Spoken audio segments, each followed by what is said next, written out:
ओम नमो भगवते वासुदेवाय नमः। जय श्री हरि, जय श्री कृष्ण। श्रीमद् भागवत गीता का 10वां अध्याय। इस अध्याय में प्रधान रूप से भगवान की विभूतियों का ही वर्णन है, इसलिए इस अध्याय का नाम विभूति योग रखा गया है। 7वें अध्याय से लेकर 9वें अध्याय तक विज्ञान सहित ज्ञान का जो वर्णन किया गया, उसके बहुत गंभीर हो जाने के कारण अब पुण्य उसी विषय को दूसरे प्रकार से भली भांति समझाने के लिए 10वें अध्याय का आरंभ किया जाता है। यहाँ पहले श्लोक में भगवान पूर्वोक्त विषय का ही पुण्य वर्णन करने की प्रतिज्ञा करते हैं। श्री भगवान बोले, हे महाभाव, फिर भी मेरे परम रहस्य और प्रभाव युक्त वचन को सुन, जिसे मैं तुझे अतिशय प्रेम रखने वाले के लिए हित की इच्छा से कहूँगा। मेरी उत्पत्ति को अर्थात लीला से प्रकट होने को ना देवता लोग जानते हैं, ना महर्षि जन ही जानते हैं, क्योंकि मैं सब प्रकार से देवताओं का और महर्षियों का भी आदिकरण हूँ। जो मुझको अजन्मा अर्थात वास्तव में जन्म रहित अनादि और लोकों का महान ईश्वर तत्व से जानता है, वे मनुष्यों में ज्ञानवान पुरुष संपूर्ण पापों से मुक्त हो जाता है। निश्चय करने की शक्ति, यथार्थ ज्ञान, अस्मूर्ता, क्षमा, सत्य, इंद्रियों का वश में करना, मन का निग्रह तथा सुख दुख, उत्पत्ति प्रलय और भय अभय तथा अहिंसा, समता, संतोष, तप, दान, कीर्ति और अपकीर्ति, ऐसे ये प्राणियों के नाना प्रकार के भाव मुझसे ही होते हैं। 7 महर्षि जन, 4 उनसे भी पूर्व में होने वाले सनकादि तथा स्वयंभू आदि 14 मनु, ये मुझ में भाव वाले सब के सब मेरे संकल्प से उत्पन्न हुए हैं, जिनकी संसार में ये संपूर्ण प्रजा है। जो पुरुष मेरी इस परमेश्वर रूप विभूति को और योग शक्ति को तत्व से जानता है, वे निश्चल भक्ति योग से युक्त हो जाता है, इसमें कुछ भी संशय नहीं है। मैं वासुदेव ही संपूर्ण जगत की उत्पत्ति का कारण हूँ और मुझसे ही सब जगत चेष्टा करता है।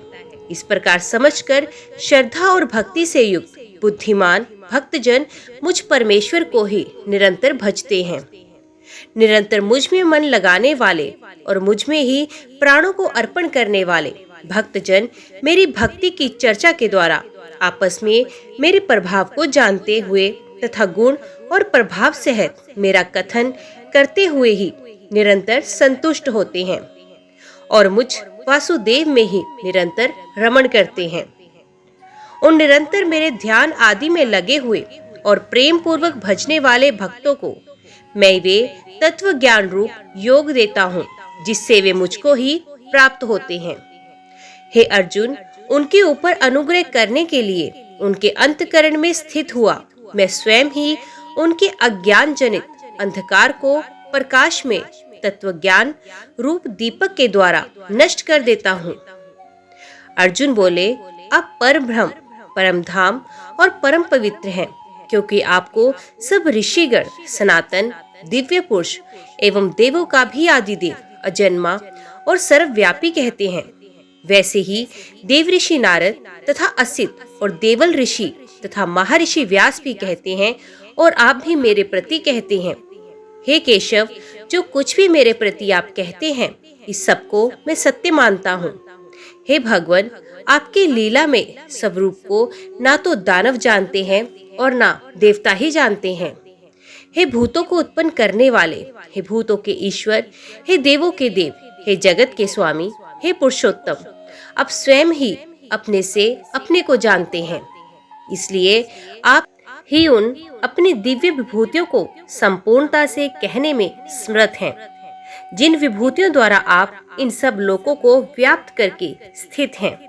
हे योगेश्वर, मैं किस प्रकार निरंतर चिंतन करता हुआ आपको जानूं, और हे भगवान, आप किन किन भावों में मेरे द्वारा चिंतन करने योग्य हैं। हे जनार्दन, अपनी योग शक्ति को और विभूति को फिर भी विस्तार पूर्वक कहिए, क्योंकि आपकी अमृतमय वचनों को सुनते हुए मेरी तृप्ति नहीं होती। अर्थात सुनने की उत्कंठा बनी ही रहती है। श्री भगवान बोले, हे कुरुश्रेष्ठ, अब मैं जो मेरी दिव्य विभूतियां हैं उनको तेरे लिए प्रधानता से कहूंगा, क्योंकि मेरे विस्तार का अंत नहीं है। हे अर्जुन, मैं सब भूतों के हृदय में स्थित सबका आत्मा हूँ तथा संपूर्ण भूतों का आदि, मध्य और अंत भी मैं ही हूँ। मैं अदिति के 12 पुत्रों में विष्णु और ज्योतियों में किरणों वाला सूर्य हूँ तथा मैं 49 वायु देवताओं का तेज और नक्षत्रों का अधिपति चंद्रमा हूँ। मैं वेदों में सामवेद हूँ, देवों में इंद्र हूँ, इंद्रियों में मन हूँ और भूत प्राणियों की चेतना अर्थात जीवन शक्ति भी मैं ही हूँ। मैं 11 रुद्रों में शंकर हूँ और यक्ष तथा राक्षसों में धन का स्वामी कुबेर हूँ। मैं 8 वसुओं में अग्नि हूँ और शिखर वाले पर्वतों में सुमेरु पर्वत हूँ। पुरोहितों में मुखिया बृहस्पति मुझको जान। हे पार्थ, मैं सेनापतियों में सकंद और जलाशयों में समुद्र हूँ। मैं महर्षियों में भृगु और शब्दों में एक अक्षर अर्थात ओंकार हूँ। सब प्रकार के यज्ञों में जप यज्ञ और स्थिर रहने वालों में हिमालय पहाड़ हूँ। मैं सब वृक्षों में पीपल का वृक्ष, देव ऋषियों में नारद मुनि, गंधर्वों में चित्ररथ और सिद्धों में कपिल मुनि हूँ। घोड़ों में अमृत के साथ उत्पन्न होने वाला उच्चेश्रवा नामक घोड़ा, श्रेष्ठ हाथियों में ऐरावत नामक हाथी और मनुष्यों में राजा मुझको जान। मैं शस्त्रों में वज्र और गौओं में कामधेनु हूँ। शास्त्रोक्त रीति से संतान की उत्पत्ति का हेतु कामदेव भी मैं ही हूँ और सर्पों में सर्पराज वासुकी भी मैं ही हूँ। मैं नागों में शेषनाग और जलचरों का अधिपति वरुण देवता हूँ और पितरों में अर्यमा नामक पितर तथा शासन करने वालों में यमराज मैं ही हूँ। मैं दैत्यों में प्रहलाद और गणना करने वालों का समय और तथा पशुओं में मृगराज सिंह और पक्षियों में गरुड़ हूँ।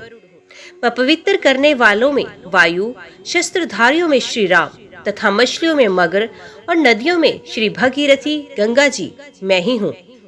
हे अर्जुन, सृष्टियों का आदि और अंत तथा मध्य भी मैं ही हूँ। मैं विद्याओं में अध्यात्म विद्या अर्थात ब्रह्म विद्या और परस्पर विवाद करने वालों का तत्व निर्णय के लिए किए जाने वाला वाद हूँ। मैं अक्षरों में आकार हूँ और समासों में द्वंद्व नामक समास हूँ। अक्षय काल अर्थात काल का भी महाकाल तथा सब और मुख वाला विराट स्वरूप, सबका धारण पोषण करने वाला भी मैं ही हूँ। मैं सबका नाश करने वाला, मृत्यु और उत्पन्न होने वालों की उत्पत्ति हेतु तथा स्त्रियों में कीर्ति, श्री, वाक, स्मृति, मेधा, धृति और क्षमा भी मैं ही हूँ तथा गायन करने योग्य ऋतुओं में मैं ब्रह्मतमास और छंदों में गायत्री छंद हूँ तथा महीनों में मार्गशीर्ष और ऋतुओं में वसंत मैं ही हूँ। मैं छल करने वालों में जुआ और प्रभावशाली पुरुषों का प्रभाव हूँ। मैं जीतने वालों का विजयी हूँ, निश्चय करने वालों का निश्चय और सात्विक पुरुषों का सात्विक भाव हूँ। वृषणवंशियों में वसुदेव अर्थात मैं स्वयं तेरा सखा, पांडवों में धनंजय अर्थात तू, मुनियों में वेद व्यास और कवियों में शुक्राचार्य कवि भी मैं ही हूँ। मैं दमन करने वालों का दंड अर्थात दमन करने की शक्ति हूँ। जीतने की इच्छा वालों की नीति हूँ। गुप्त रखने योग्य भावों का रक्षक मौन हूँ। ज्ञानवानों का तत्व ज्ञान मैं ही हूँ। और हे अर्जुन, जो सब भूतों की उत्पत्ति का कारण है वे भी मैं ही हूँ, क्योंकि ऐसा चर और अचर कोई भी भूत नहीं है जो मुझसे रहित हो। हे प्रतंप, मेरी दिव्य विभूतियों का अंत नहीं है। मैंने अपनी विभूतियों का ये विस्तार तो तेरे लिए एक देश से अर्थात संक्षेप से कहा है। जो भी विभूति युक्त अर्थात ऐश्वर्य युक्त, कांति युक्त और शक्ति युक्त वस्तु है, उसको तू मेरे तेज के अंश की ही अभिव्यक्ति जान। अथवा हे अर्जुन, इस बहुत जानने से तेरा क्या प्रयोजन है? मैं इस संपूर्ण जगत को अपनी योग शक्ति के एक अंश मात्र से धारण करके स्थित हूँ। ओम नमो भगवते वासुदेवाय नमः। श्रीमद् भागवत गीता का 10वां अध्याय यहीं पर समाप्त होता है। आज की वीडियो में इतना ही। उम्मीद करती हूँ वीडियो आपको पसंद आई होगी। वीडियो पसंद आई हो तो वीडियो को लाइक और चैनल को सब्सक्राइब जरूर कीजिएगा। जय श्री हरि लिखकर कमेंट बॉक्स में अपनी हाजिरी लगवाना और अपने सुझाव देना ना भूलिएगा। तो मिलते हैं अगले अध्याय के साथ। तब तक के लिए देखते व सुनते रहिए। जय मां कंजक, जय माता दी।